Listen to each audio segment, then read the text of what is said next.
yang dimiliki, entah dibacakan surat Al-Fatihah dan lain sebagainya. Setelah itu dibawa pulang, airnya dicampur sama air semen tadi itu, diaduk dengan mantap, insya Allah ngecor berkah, selamat semuanya. Ini yang dilakukan orang-orang terdahulu. Makanya kalau kita lihat bangunan-bangunan yang dikerjakan dengan pondasi barokah, masuk ke sana hati rasanya adem. Kenapa kok adem? Di pondasi-pondasinya ada doa-doanya para ulama. Di setiap lantainya ada doa-doanya para ulama. Nah yang begini nih sudah banyak ditinggalkan. Bahkan ada yang mungkin komentar, musyrik. Jaluk dongo kiai musyrik. Jaluk dongo habib musyrik. Jaluk dongo ustad musyrik gitu ya. Tapi kalau dia dimintain doa enggak musyrik. Ada yang nanya, dalilnya mana Habib? Saya insya Allah kurang lebih 1,5 bulan lagi lah insya Allah. Saya lagi susun ulang buku mana dalilnya. Karena udah mulai banyak yang nanya-nanya lagi mana dalilnya. Ya, jadi mau saya terbitkan ulang mana dalilnya episode 1 dan 2 dijadikan satu. Cuman satu judul, mana dalilnya. Insya Allah segera terbit kapan? Wallahu a'lam. Pokoknya segera. Ya segera terbit, insya Allah. Dalilnya sederhana, sahabat itu kalau sakit dijenguk kanjeng Nabi SAW, itu minta didoakan, Rasulullah minta berkah. Gak manggil dokter loh, nah sudah ada dokter nyari dokter. Ada dokter yang lebih hebat dari Nabi Muhammad SAW? Gak ada. Dokter yang paling hebat adalah Nabi Muhammad SAW. Ojo mbok kira kanjeng Nabi gak ngerti ilmu pengobatan. Jangan kamu kira kanjeng Nabi SAW gak paham ilmu kedokteran. Kanjeng Nabi itu sudah menembus 7 lapis langit, udah sampai Sidratul Muntaha. Jadi segala ilmu sudah di tangan kanjeng Nabi Muhammad SAW. Kanjeng Nabi itu sudah dibelah dadanya oleh malaikat. Jadi pahamnya luar biasa, ilmu kedokteran ini mudeng pol, itu Nabi Muhammad SAW. Makanya seluruh hidup Nabi semuanya cara sehat yang terbukti dengan kemajuan zaman. Akhirnya para dokter geleng-geleng, subhanallah ternyata ajaran Nabi ini fungsinya ini, ternyata ajaran Nabi ini fungsinya ini, ternyata ajaran Nabi ini fungsinya ini, dan seterusnya dan seterusnya. Semakin terkuak dengan majunya zaman dan nambahnya ilmunya para orang-orang yang punya ilmu. Kanjeng Nabi SAW ambil air, wudhu. Nah sisanya wudhunya ini, air bekas wudhunya kanjeng Nabi SAW, diciprat-cipratkan yang sakit. Yang udah enggak bangun 3 hari tiba-tiba jegenggal tangi. Langsung bangun, seger. Kenapa? Barokah air bekas wudhu Nabi Muhammad Sallallahu alaihi wasallam. Kepala suku kafir, non muslim, gak iman sama Allah, gak iman sama Rasulnya, kakinya gak bisa gerak, lumpuh. Sahabat komat kamit, diludahin, jangan kamu praktekkan kepada kepala sukumu. Bisa dihajar kamu, kurang ajar gitu kan ya. Tapi ini sahabat memang mumpuni. Amil soleh, mengamalkan ilmunya soleh, gak maksiat, yakin sama kalamullah. Karena kalamullah itu obat untuk segala macam penyakit. Baik buat yang muslim maupun non muslim. Karena kalamullah ini kan milik semuanya. Tiupkan, langsung bangun, lumpuh, bangun. Luar biasa. Nah itu berkahnya kalamullah, berkahnya ngikuti sunnah kanjeng Nabi SAW. Berkahnya zikir wirid ada dalam diri setiap muslim. Apalagi orang yang soleh. Jangan kamu tinggalkan dalam kehidupanmu keberkahan. Makanya orang dulu gitu, bangun pondasi cari air. Begitu udah jadi bangunannya, jangan sampai bangunannya tidak didatangi Nabi Muhammad SAW. Wes mesti ngomong, Bib Novel mulai khurafat didatangi Nabi Muhammad SAW. Bagaimana kanjeng Nabi bisa datang? Ini kan kalimat medeni ini, bagaimana Rasulullah bisa datang, itu kalimat yang menakutkan luar biasa. Masa enggak pernah belajar Isra dan Mi'raj? Lah kalau ruhnya Anbiya wal Mursalin dari zaman Nabi Adam sampai akhirnya Anbiya wal Mursalin, baginda Muhammad SAW, Nabi Isa yang udah ada di mana juga bisa datang. Kumpul semua di Masjidil Aqsa, bisa kumpul, bisa jalan-jalan. Nah, masa ruhnya Kanjeng Nabi SAW nggak bisa keliling kemana beliau mau. Ya, yang jadi masalah jenengan ngundang deh Kanjeng Nabi SAW. Ya Nabi salam alaika, ya Rasul salam alaika, ya Habib salam alaika, salawatullah alaika. Allahumma sholli alaihi. Nah kalau kita ngucapkan salam, salawat gini kan kira-kira butuh waktu enggak ini? Enggak. Mosok salawat kalah mbek WhatsApp. Kira. Paham? Masa salawat kalah mbek WhatsApp? WhatsApp itu klik langsung tekan. Pakai yang namanya 5G belum ada, 4G agak-agak, betul kan ya? 5G tempat terbatas dan sangat terbatas. Lagi tahap uji coba. Dengan 4G, gak usah 4G, teluji. 3G ya, teluji.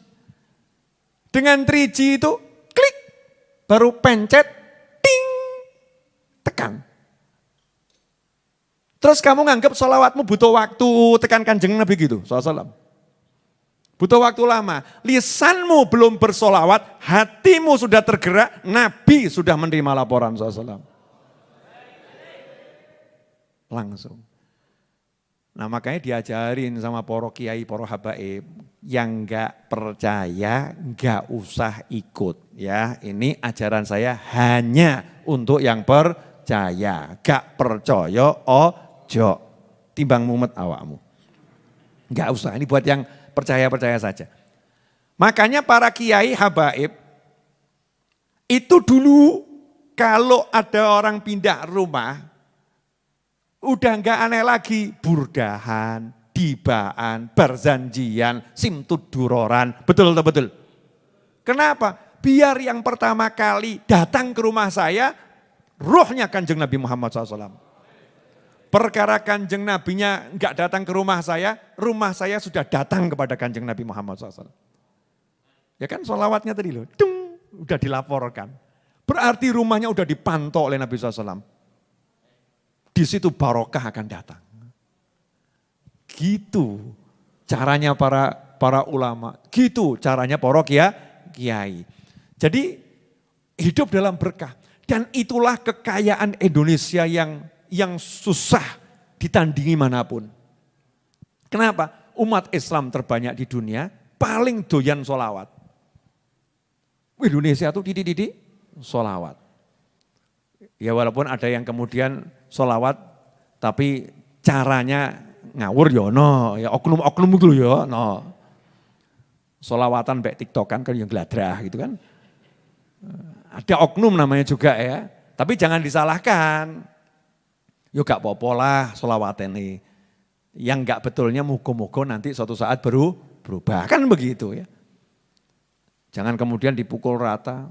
Sholawatan kok seperti itu. Jangan sholawatan. Na'udzubillah min dzalik. Nah ini, kalau kita lihat di Indonesia ini dikit-dikit sholawat. Dikit-dikit maulid. Dikit-dikit barzanji. Dikit-dikit simtuduror. Dikit-dikit burdah. Kan begitu ya. Apalagi di pesantren, wajib apal, burdahan, ya, wajib apal, dihafalkan. Hasilnya apa? Barokahnya itu ada di mana-mana. Berkah sholawat, berkah maulid, berkah sholawat, berkah maulid. Saya masih ingat almarhum Habib Ja'far Al-Kaf. Ya Kudus, nate mireng. Ya, kalau belum ya mudah-mudahan sekarang dengar namanya. Beliau almarhum itu. Itu pernah wasiat sama saya dulu, mesti awal-awal saya dakwah.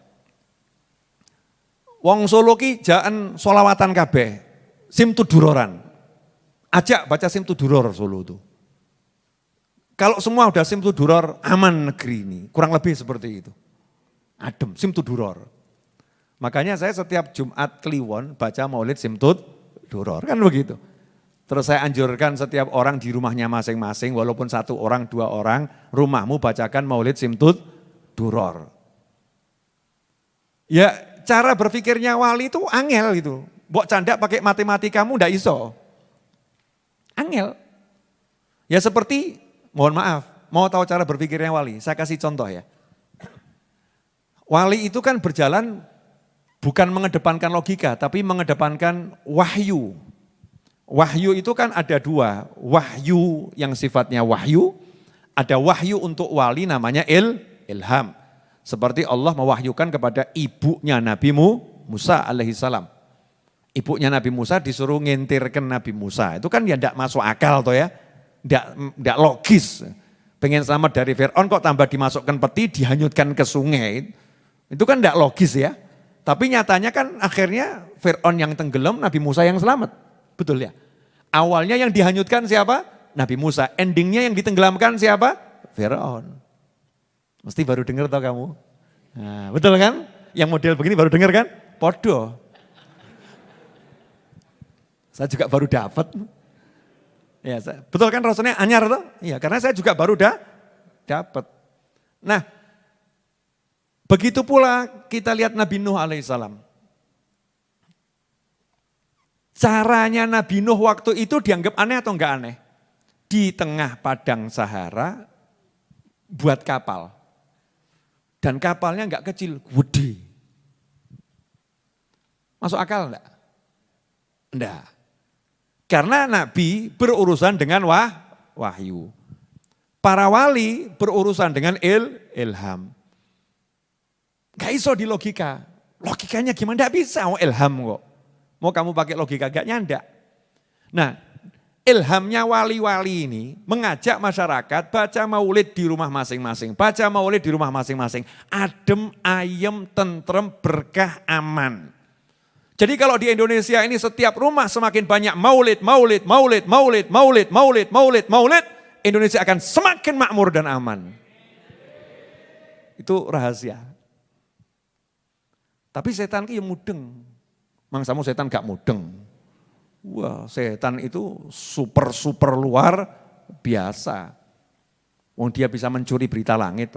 Walaupun cuma sepenggal, informasinya salah, tapi kan berhasil curi-curi dengar tuh setan.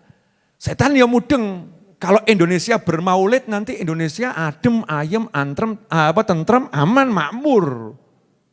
Maulid. Paham? Ya, setan buat tim anti maulid.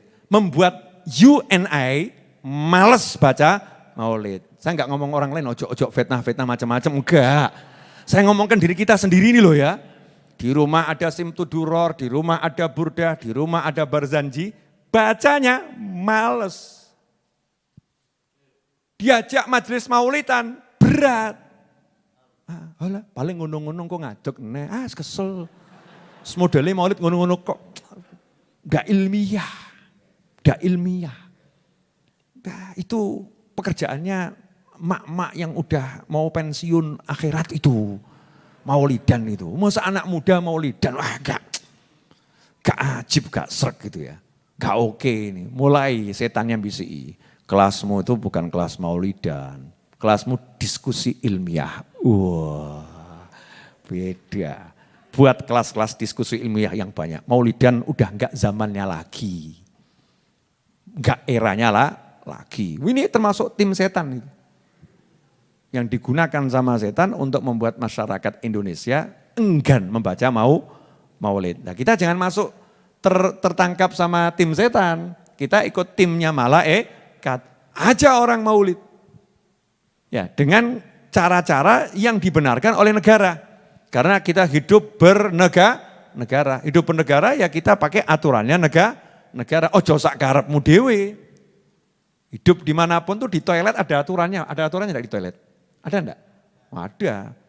Ini toilet duduk dilarang jongkok di sini. Gitu loh ya. Ada aturannya.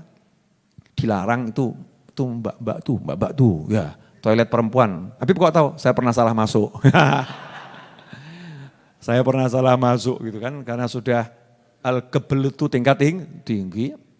Untungnya itu kosong gitu ya. Kosong, karena kosong itu saya enggak tahu kalau itu toilet perempuan. Tak kira ya toilet laki-laki. Lah mas-mas yang di situ petugasnya lihat ya diam saja. Dipikir sarungan mungkin wedok kali gitu ya.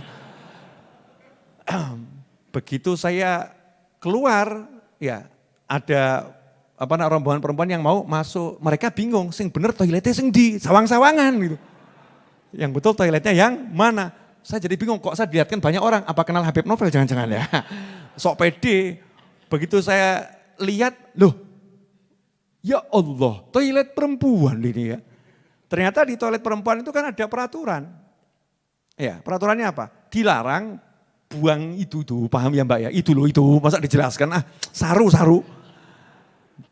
Dilarang buang itu ke dalam toilet, buang di tempat sampah. Nah hidup di toilet aja pakai aturan kok. Masa hidup bernegara kamu enggak mau aturan? Ki ya menungso apa menungso. Hidup bernegara ya ada aturannya, ya kita berupaya semaksimal mungkin mengikuti aturan negara. Kan begitu. Negara mengatur aturan sesuai dengan dibutuhkan oleh masyarakat. Nah ikhwani rahimakumullah, buat maulid di rumah masing-masing. Saya nanti sekarang ya. Sekarang kan Jumat Kliwon ada maulid. Nanti saya akan buat maulid pagi. Ya, kapan itu? Ya nanti, ojo mbok tanteni nanti. Kalau sudah situasinya sudah tidak ada pandemi lagi. Ya, yang ada tuh yang enak nanti. Niat dulu kan innamal a'malu binniyat. Biar semakin banyak maulid di Indonesia sehingga setiap tempat berkah. Nah kalau udah tempatnya berkah semua kan ya enak. Adem. Nah sekarang kok banyak tempat nggak adem kenapa ya? Cek, bukan cekcok ya. Ya cekcok juga betul ya. Banyak itu rumah-rumah menimbulkan cekcok. Kos-kosan ini banyak anak kos dari sini. Yang ngekos angkat tangan, yang ngekos, mbak di sana, yang ngekos angkat tangan, yang tinggi. 1, 2, 3, 20 tuh yang ngekos tuh. Kira-kira gitu kan, 20. Yang di sini, yang ngekos, coba angkat tangan. Oh nih banyak tuh ngekos. Nah kos-kosanmu itu kira-kira pernah enggak kamu khatamkan Al-Quran? Udah usah dijawab, mikir dewi gitu ya. Sejak kamu kos di situ tuh, kamar kosmu pernah enggak kamu khatamkan Al-Quran? Contoh, rumahmu pernah enggak kamu khatamkan Al-Quran? Kamarmu pernah enggak kamu khatamkan Al-Quran? Nah kalau enggak pernah, yang khatam itu drama Korea, serial 1-20 khatam dalam semalam. Hadir enggak orangnya? Hadir, entah di alam mana, wallahu a'lam. Ya, kemudian drama India, drama Jepang, drama Indonesia, kelihatannya sudah enggak ada drama di Indonesia ya. Yang ada kan sinetron ya, bukan drama ya. Sinetron. Khatam cepet gitu. Tapi kalau Al-Quran, nunggu Ramadan, nanti khataman nanti Ramadan. Nanti Ramadan tahun depan. Terus begitu. Dari mana akan ada barokah di rumahnya? Sehingga rumah itu gak adem, panas. Kita di dalam tuh kemurungsung, gak tenang. Bawaannya tuh nanti kalau muncul ilham, bukan ilham ilahi, tapi ide syaitani. Sama-sama pikiran, tapi ide setan. Kan ya na'udzubillah min dzalik. Gimana caranya? Saya ini belum ceramah tapi kok udah 1 jam ya. Kurang didik lagi 1 jam tuh. Padahal belum ceramah. Jadi enaknya ceramah enggak? Malam ini. Ceramah, apa ceramahnya? Hah? Kelihatannya antum lebih paham apa yang harus saya ceramahkan. Karena udah bisa ngasih judul soalnya. Lanjut dikit ya. Nanti malam ini teman-teman santri enggak ada tanya jawab lagi. Iya, santri virtual. Padahal itu Mas Fadli sudah ada di ruangan saya, dandan gitu kan ya. Oh berharap jadi host. Ternyata malam ini enggak ada tanya jawab Mas Fadli. Enggak ono Mas Fadli, enggak apa-apa, sudah saya hargai usahamu. Ya, untuk mampir ke Raudhah, mampir, alhamdulillah. Tuh santri-santri saya itu, insyaallah ganteng-ganteng. Iya, lanang kabeh. Yang perempuan kan dilarang ditampilkan. Ikhwani rahimakumullah. Terakhir, saya mau kasih contoh. bagaimana orang dulu itu sangat perhatian sama barokah. Yang saya tahu aja ya, nggak usah contoh yang jauh. Contoh yang saya tahu, contoh yang saya pahami, ya, contoh yang saya alami. Jenengan nate mireng Mbah Hasyim Asy'ari. Mireng napa paham? Enggak paham kebangetan gitu ya. Ya Haji Hasyim Asy'ari rahimahullah. Kinten-kinten kira-kira Mbah Hasyim itu alim atau enggak alim? Alim pol, alamah itu. Sangat alim. Sebab ya bergurunya bukan setahun 2 tahun. Jadi kami para ulama beliau-beliau itu jangan kamu samakan dengan dirimu. Dirimu itu asal comot Google. Ya copy paste WhatsApp. Ambil dari Facebook. Bantu share. Nah kalau para wali itu untuk terima ilmu dari satu gurunya itu nunggu gurunya lama. Dan tinggal sama gurunya, bukan cuman dengar pengajian pulang. Jenengan kan dengar pengajian pulang, betul ya? Apalagi yang YouTube, rampung pateni, kan begitu ya? Rampung pateni, betul, sadis benar itu. Bahkan ganti channel yang lain, habis itu mungkin channelnya ya wallahu alam gitu ya, YouTube gitu. Seperti itu. Tapi beliau-beliau enggak. Berguru betul, tinggal bersama, ngenger. Seperti Nabi Musa tinggal bersama Nabi Khidir alaihissalam bareng terus para kiai dan ulama terdahulu. Seperti itu. Yang dicari apa? Gimana biar ilmunya berkah. Gak ada cari ilmu biar banyak, itu gak ada. Biar berkah. Jadi tiap hari cari ilmu terus tapi cari yang berkah. Fokus saya ke situ, biar berkah.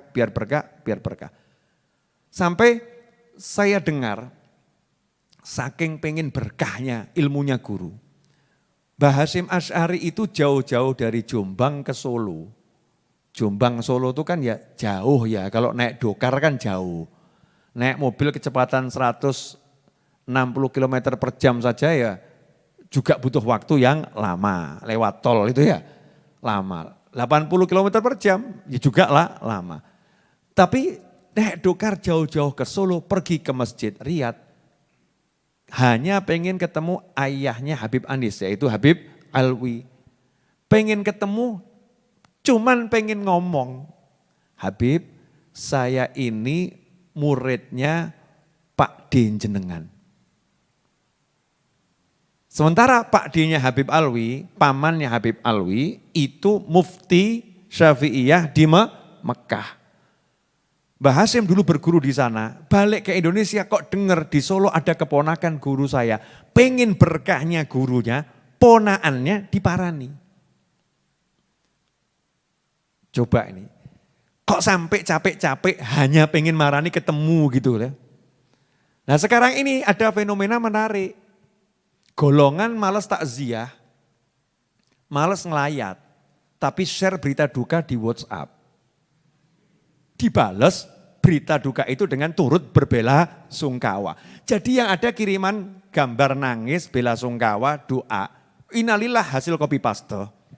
Al-Fatihah copy paste, bahkan baca juga tidak. Gak ada yang moro ngucapkan a'zamallahu ajrokum. Semoga Allah memberi kamu balasan pahala yang besar atas musibah ini.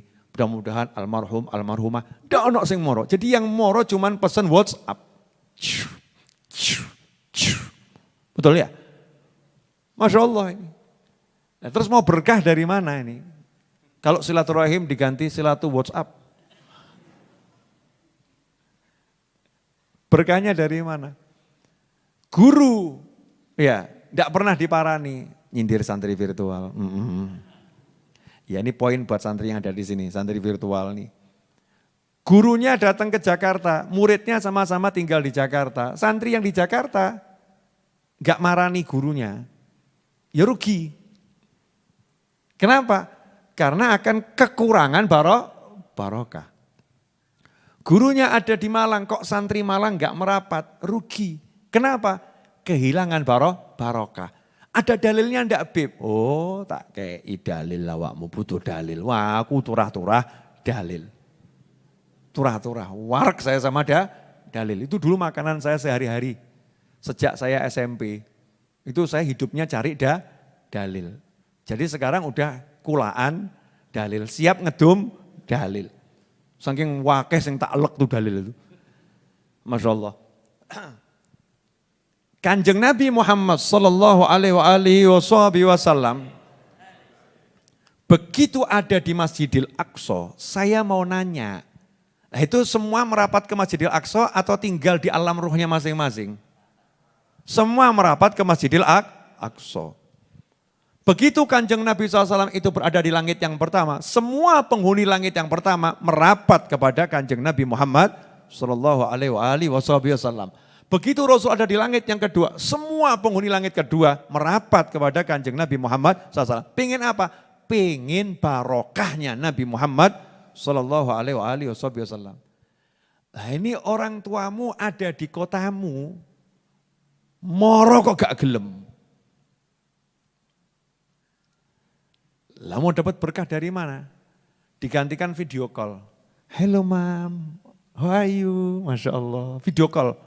Boe lagi, emaknya ini, maminya satu kota ke mall sanggup, ya jaraknya lebih jauh, marani ibunya nggak sanggup, marani bapaknya nggak sanggup. Lah berkahnya di mana? Jadi kehilangan barokah nih, barokah hilang. Makanya solusi untuk semua masalah hidup Anda dan saya yang nggak punya masalah, nah awakmu gak roh aku. Kalau saya itu nggak mau punya masalah, karena buat saya hidup itu nggak ada masalah. Ya, yang ada adalah cukup kita menjalani solusi ilahi, selesai.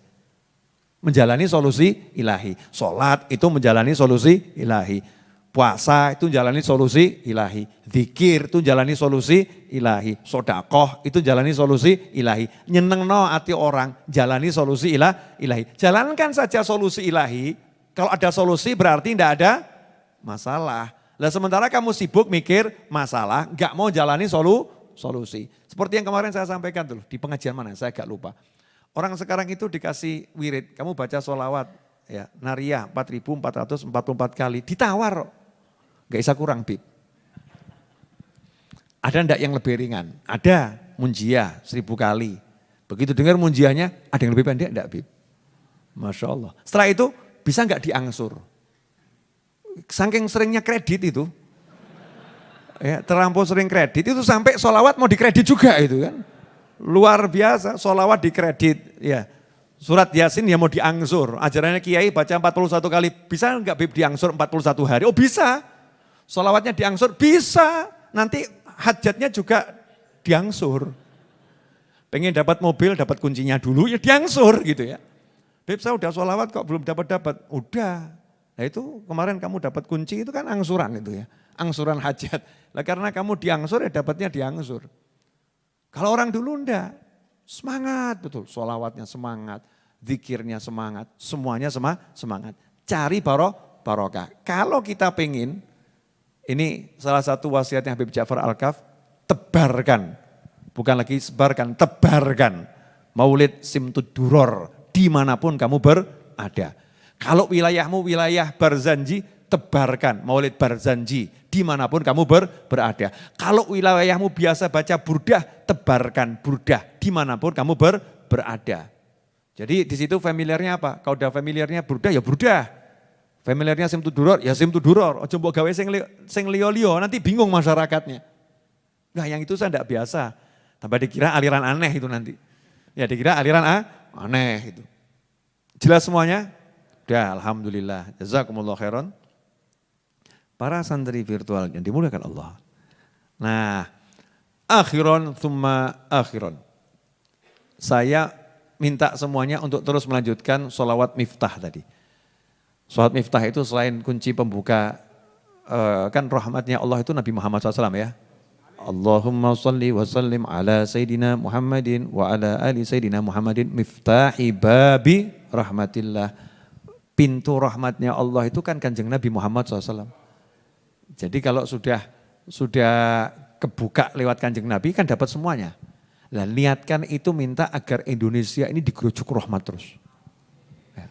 Jadi niatku sing gede gitu ya. Agar Indonesia digerujuk rahmat terus. Nanti pahalamu sesuai niatmu. Nah, kalau niatmu cuman untuk ini ya dapatnya cuman ini. Kalau niatnya untuk besar, sama-sama baca, nanti dapatnya juga besar. Nah, sama-sama capeknya, jangan sampai pahalanya kecil. Rahmatillah itu bayangkan rahmat untuk seluruh umat Nabi Muhammad SAW. Terus dikhususkan lagi, ya, yang di negara kita, khususkan lagi di kota kita, khususkan lagi di kampung kita, khususkan lagi di rumah kita. Terus begitu. Sehingga nanti setiap orang akan dapat berkah dari sholawatmu. Itu pasti. Logikanya gimana? Coba logika, gak tekan. Ini bukan wilayah logika, ini wilayah wahyu. Ya wilayah wahyu. Bon, jelas? Jelas atau belum? Apa jelasnya? Ya bukan cuma sholawat miftah tadi. Sholawat miftah, maulid Jamtul Duror, khutmul Quran. Intinya itu loh, rumahmu, tempatmu itu kamu pikirkan berkahnya enggak gitu loh. Kalau dipikirkan berkahnya, ya niato duduk khatam Quran di situ. Pikirkan berkahnya, ya niato baca maulid di situ. Pikirkan berkahnya, ya niat zikir yang banyak di situ. Nanti di situ ada barokah. Dan carilah orang soleh yang bisa berkunjung ke rumahmu. Di kampung ada guru ngaji yang soleh, diundang toh, yai ya sarapan di rumah saya. Kasih sarapan yang enak, ojo mbok irit-irit. Wah. Kelihatannya Yai giginya sudah, Yai Habib ini apalagi Habib Novel, giginya udah gak kuat daging. Udah jangan dikasih kambing. Habib Novel sukanya pepaya murah, tuh kok no kates we. Al-petutu wal bakhilu gitu ya. Walaupun Habibnya sukanya kates, kamu nyugui yang banyak. Kan nanti kalau gak dimakan kan tetap balik ke kamu. Berkahnya buat kamu. Begitu loh caranya orang dulu. Indahnya luar biasa. Jazakumullah khairan. Alhamdulillah. Udah 1 jam lewat saya bicara, insya Allah berkah manfaat. Ya, saya sekarang punya kegiatan baru, kan majelisnya kan sholat isya berjamaah ya. Tadi agak mundur banyak karena saya harus terima tamu.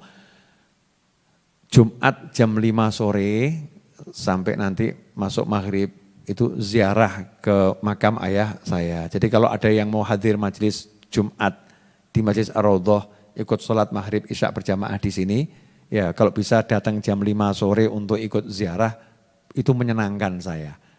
Ya salah satu bakti saya sama almarhum ayah saya adalah kalau saya berusaha semakin banyak orang yang ikut mendoakan ayah saya. Jenengan kalau mau nyenangkan saya, kalau ke sini kirim Fatihah buat ayah saya, Muhammad bin Ahmad Al-Idrus. Itu saya senang, karena nanti nyampe itu pasti nyampe. Laporan malaikat dari mana? Jamaah Ar-Raudhah. Ayah saya senang. Kirimannya anakku. Yang sing bejo saya toh ya. Tetap aku sing bejo. Menyenangkan. Nanti saya di sana ayah saya akan ngomong-ngomong, itu anak saya itu anak saya, itu anak saya. Nah, awakmu tirun. Biar kalau orang tuamu udah meninggal, jadikan orang tuamu di alam sana itu nyebut kamu yang baik-baik. Anakku. Ojo nganti dirasani. Setahun ra tau moro. Dungo ya ora tau. Gue ngerti-ngerti ketemu. Wah. Ayo. Makanya hati-hati ya, hati. Dongakno. Kalau mbok dongakno terus kan didongakno juga. Nah, aja nyusul sik nak gitu ya. Dumur awakmu ben iso ngirim terus. Kan begitu kan ya. Lah kalau enggak tau ngirim kan ya wong tuane gendang nyusul ini gitu ya. Mau dibegitukan. Nah. Makanya ya doakan orang tuanya. Akhirnya mudah-mudahan bermanfaat. Jazakumullah khairan. Walafu minkum. Selamat Hari Santri. Mudah-mudahan kita semua bisa menjadi santri yang hakiki. Dan sebagaimana pesan Bapak Presiden, semoga Indonesia menjadi basisnya atau pusatnya pertumbuhan ekonomi syariah. Dan insya Allah Indonesia menjadi negara dengan ekonomi syariah terbesar di dunia. Amin. Dan insya Allah umat Islam di Indonesia betul-betul mendukung apa yang menjadi keinginan Presiden RI agar menjadikan Indonesia negara dengan ekonomi syariah terwujud dengan cepat tanpa susah payah, dan insya Allah berkah untuk semuanya.